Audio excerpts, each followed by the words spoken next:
بسم اللہ الرحمن الرحیم۔ السلام علیکم۔ آپ ان پہلوؤں پر غور کر لیں تو بہتر ہوگا۔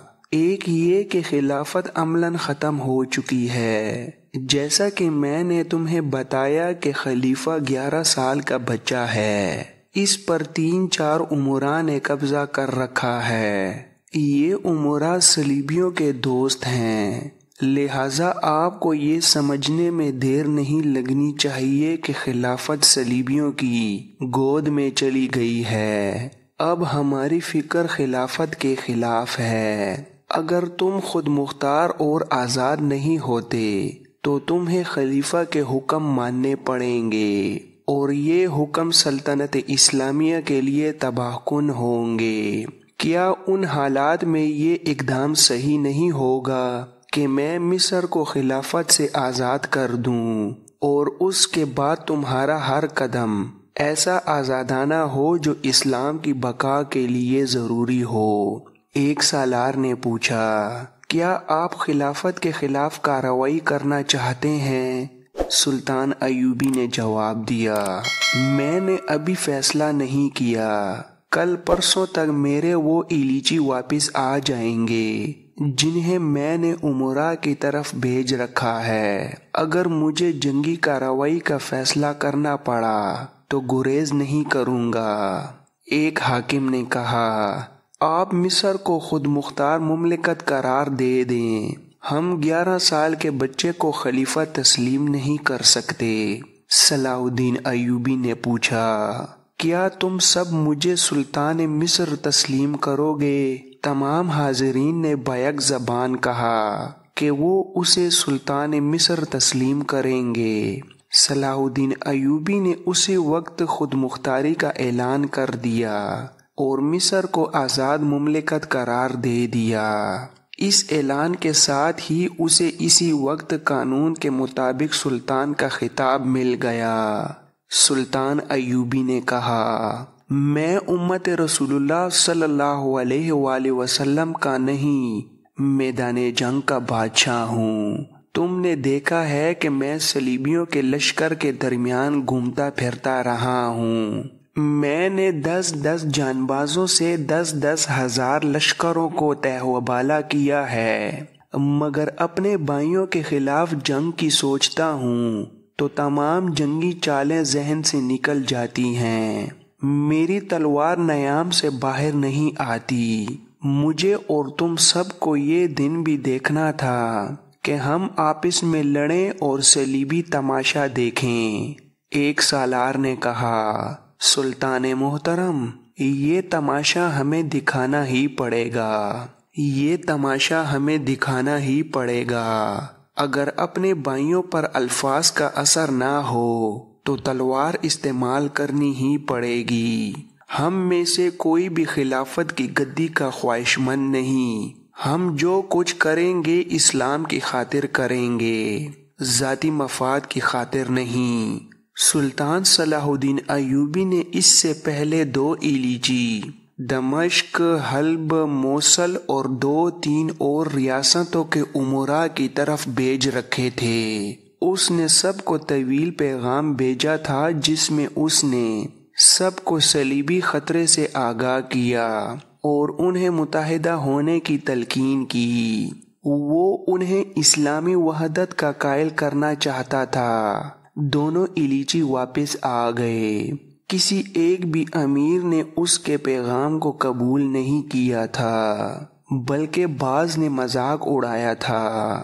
ایلیچیوں نے سلطان ایوبی کو بتایا کہ وہ سب سے پہلے خلیفہ کے دربار میں گئے، پیغام پیش کیا تو خلیفہ نے خود پڑھنے کی بجائے ان امراء کے حوالے کر دیا جن کے ہاتھوں میں وہ کٹ پتلی بنا ہوا تھا۔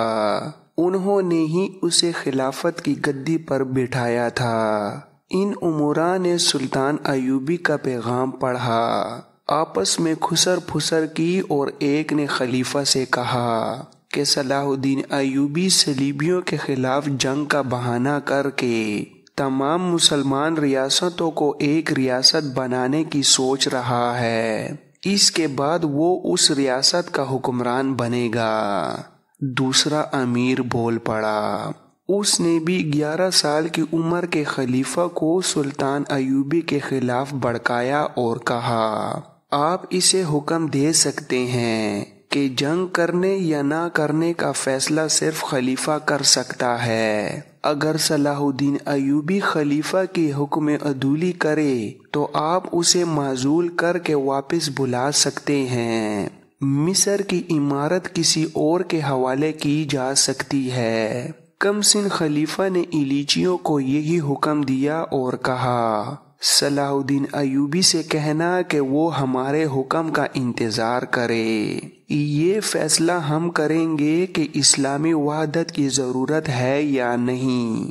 ایک امیر نے خلیفہ سے کہا، صلاح الدین ایوبی کے پاس فوج ہے، اس میں زنگی مرحوم کے بھیجے ہوئے بہت سے دستے ہیں، اسے حکم بھیجا جائے کہ وہ دستے واپس بھیج دے، اسے اپنی مرضی سے فوج کے استعمال کی اجازت نہیں ملنی چاہیے۔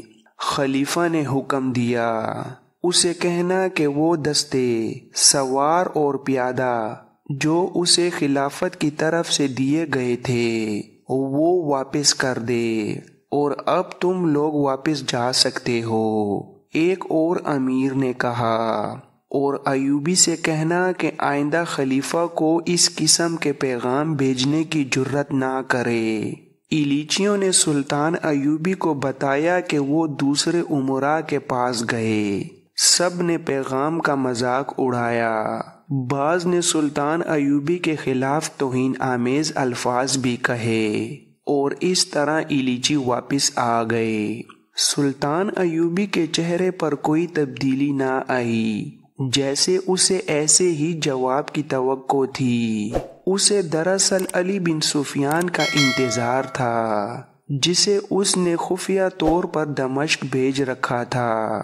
فوجی جاسوسی اور سراغ رسانی کا یہ ماہر اپنے ساتھ کم و بیش 100 لڑاکا جاسوس لے کر دمشق گیا تھا۔ یہ لوگ تاجروں کے قافلے کی صورت میں تاجروں کی بھیس میں گئے تھے۔ سلطان ایوبی کو ان کی بھی کوئی اطلاع نہیں ملی تھی۔ نور الدین زنگی کی وفات کی اطلاع کے فوراً بعد سلطان ایوبی کو یہ اطلاع ملی کہ امیروں نے خود مختاری کا اعلان کر دیا ہے۔ یہ اطلاع بھیجنے والا کوئی معمولی سا انسان نہیں تھا، بلکہ نور الدین زنگی کی بیوی تھی، جو نئے خلیفہ کی ماں تھی۔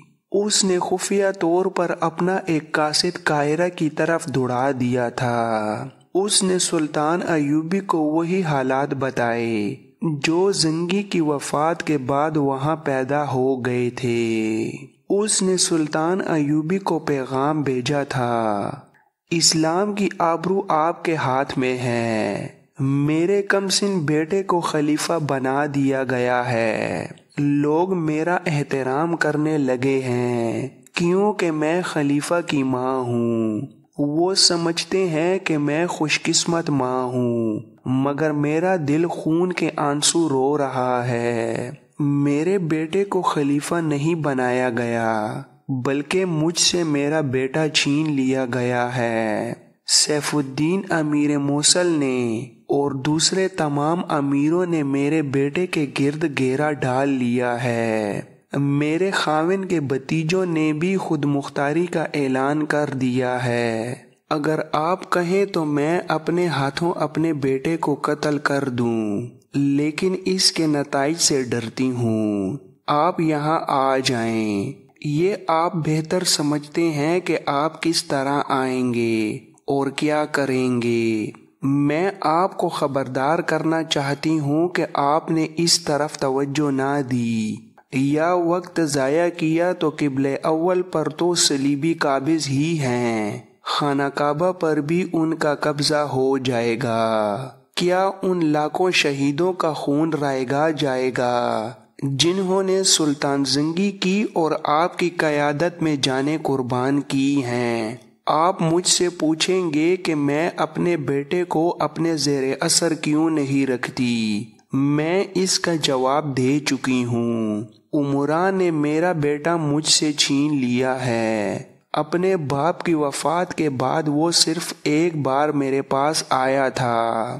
وہ میرا بیٹا لگتا ہی نہیں تھا، اسے شاید حشیش پلائی گئی تھی۔ وہ بھول چکا ہے کہ میں اس کی ماں ہوں۔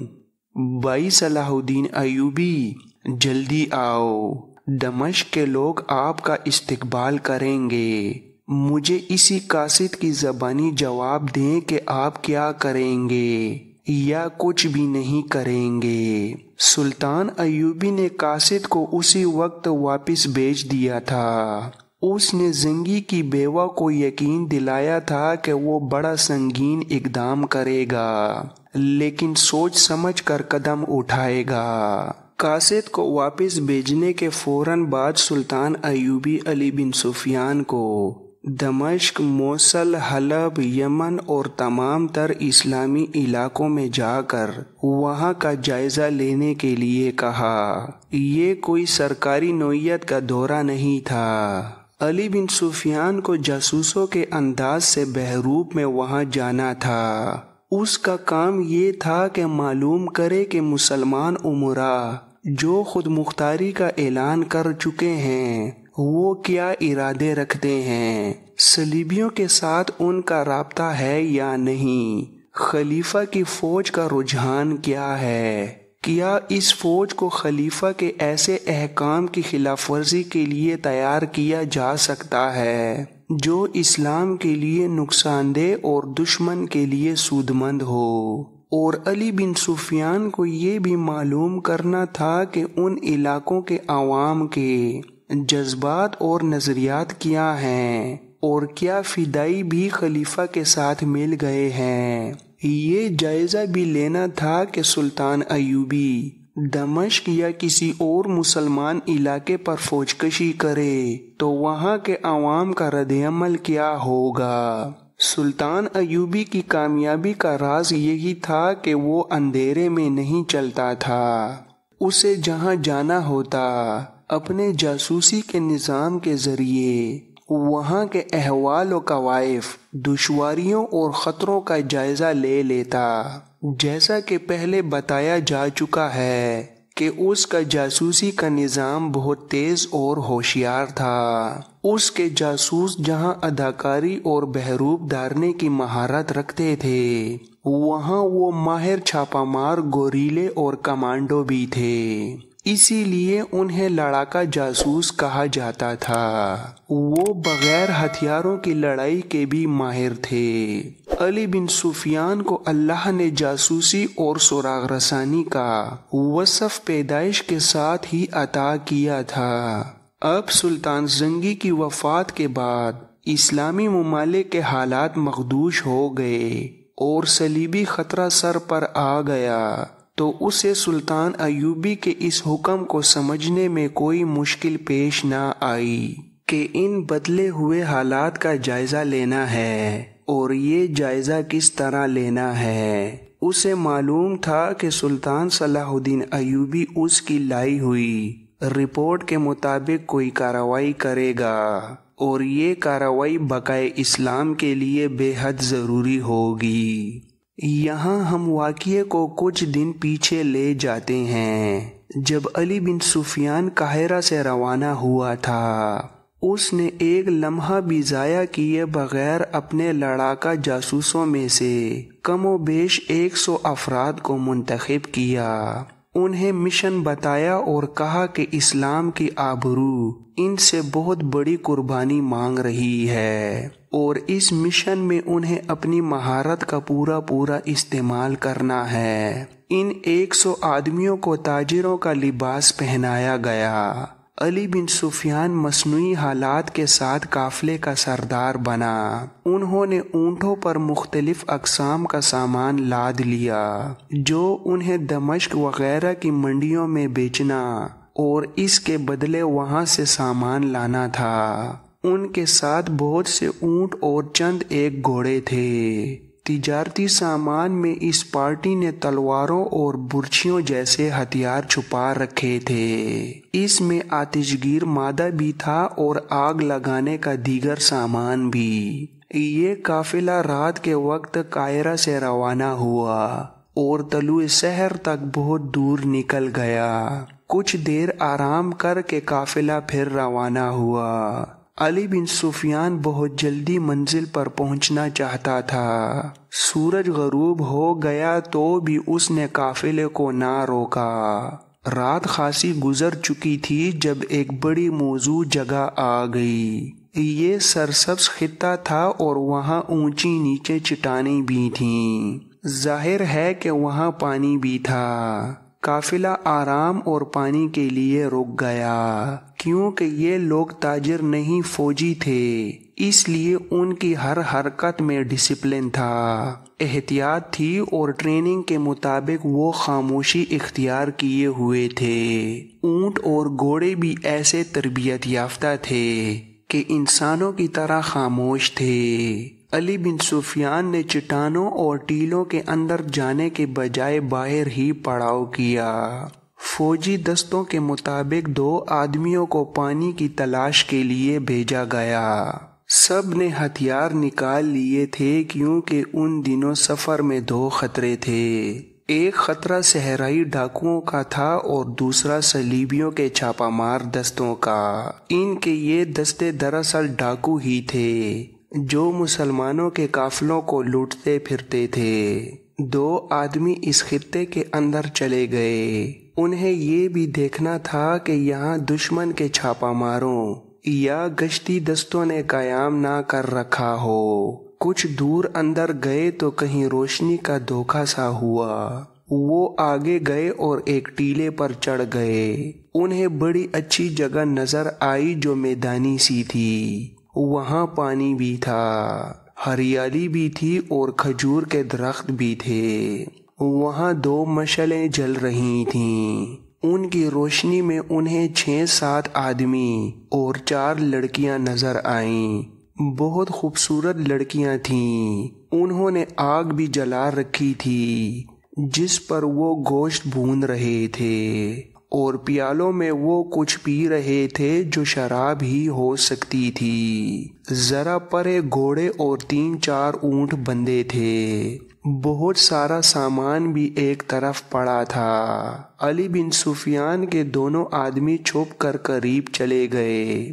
رات کے سکوت میں ان لوگوں کی باتیں صاف سنائی دے رہی تھیں۔ ان کا ہنسی مذاق بتا رہا تھا کہ یہ لوگ مسلمان نہیں۔ لڑکیاں بے حیائی کی حرکتیں بھی کر رہی تھیں۔ ان دونوں آدمیوں نے انہیں نظر انداز نہ کیا۔ واپس آ کر علی بن سفیان کو بتایا۔ علی بن سفیان گیا اور چھپ کر قریب سے دیکھا۔ ان آدمیوں اور لڑکیوں کی زبان کچھ اور تھی جو علی بن سفیان سمجھتا تھا۔ وہ عیسائی تھے۔ علی بن سفیان سوچ رہا تھا کہ وہ ان لوگوں کے پاس چلا جائے اور معلوم کرے کہ وہ کون ہیں اور کہاں جا رہے ہیں، یا ان کی نقل و حرکت دیکھتا رہے۔ اس کے ساتھ 100 لڑاکا جاسوس تھے۔ اسے ان 6-7 آدمیوں اور 4 لڑکیوں سے کوئی خطرہ نہیں تھا، لیکن وہ انہیں سراغ رساں نگاہوں سے دیکھ رہا تھا۔ اسے شک ہو گیا تھا کہ یہ صلیبی جاسوس اور تخریب کار ہیں اور کسی اسلامی مملکت میں جا رہے ہیں۔ اگر ایسا ہی تھا تو یہ اس کے مطلب کے لوگ تھے۔ وہ اور زیادہ قریب ہونے کے لیے ٹیلے کے اوپر سرکتا ہوا آگے گیا تو ٹھٹک کر رک گیا۔ اسے اپنے بالکل نیچے 2 آدمی نظر آئے جن کے منہ اور سر سیاہ کپڑوں میں لپٹے ہوئے تھے۔ وہ ٹیلے کی اوٹ سے ان آدمیوں اور لڑکیوں کو دیکھ رہے تھے۔ وہ بلا شک و شبہ صحرائی ڈاکو تھے اور ان کی نظر لڑکیوں پر تھی۔ یہ 2 نقاب پوش پیچھے ہٹ آئے۔ انہوں نے آپس میں جس زبان میں باتیں کیں وہ علی بن سفیان کی مادری زبان تھی۔ ان کے پاس ہتھیار ہیں۔ ایک ڈاکو نے کہا، ہاں۔ دوسرے نے کہا، میں نے دیکھ لیا ہے، ان کی تلواریں سیدھی ہیں۔ یہ عیسائی ہیں۔ یہ عام قسم کے مسافر معلوم نہیں ہوتے۔ انہیں سو جانے دو، سب کو بلا لاتے ہیں۔ ہم 8 آدمی انہیں سوتے میں ہی پکڑ سکتے ہیں، پکڑنے کی کیا ضرورت ہے؟ آدمیوں کو سوتے میں ختم کر دیں گے اور لڑکیوں کو گھوڑوں پر ڈال لیں گے۔ وہ دونوں اپنے ساتھیوں کو بلانے کے لیے چل پڑے۔ علی بن سفیان نے چھپ چھپ کر ان کا تعاقب کیا۔ وہ کسی اور راستے سے باہر نکل گئے۔ وہاں ان کے گھوڑے کھڑے تھے۔ وہ گھوڑوں پر سوار ہوئے اور اندھیرے میں غائب ہو گئے۔ علی بن سفیان کا قافلہ اسی طرف قیام کیے ہوئے تھے جدھر ڈاکو نہیں گئے تھے۔ علی بن سفیان کے لیے یہ فیصلہ کرنا مشکل ہو گیا کہ وہ ان لوگوں کو خبردار کر دے یا انہیں اپنے قافلے میں لے جائے۔ گہری سوچ بچار کے بعد اس نے ایک طریقہ سوچ لیا۔ اپنے آدمیوں میں واپس آیا، 20-22 آدمیوں کو برچھیوں سے مسلح کر کے اپنے ساتھ لے گیا۔ انہیں موزوں جگہ پر تیار کھڑا کر دیا اور اچھی طرح سمجھا دیا کہ انہیں کیا کرنا ہے۔ وہ خود بھی چوکس اور ہوشیار رہا اور ادھر ادھر گھومتا رہا۔ اسے معلوم نہیں تھا کہ ڈاکو کس وقت آئیں گے۔ اس نے دیکھا کہ لڑکیاں اور ان کے 7 آدمی سو گئے ہیں۔ صرف ایک آدمی برچی ہاتھ میں لیے ٹہلتا رہا۔ اس سے معلوم ہوتا تھا کہ یہ لوگ تربیت یافتہ ہیں۔ اس آدمی کو انہوں نے سنتری کھڑا کیا تھا۔ مشعلیں جلتی رہیں۔ سحر ہو چلی تھی جب ٹیلوں کے اندر گھوڑوں کے چلنے کی آواز سنائی دی، اور اس طرح سب ہوشیار ہو گئے۔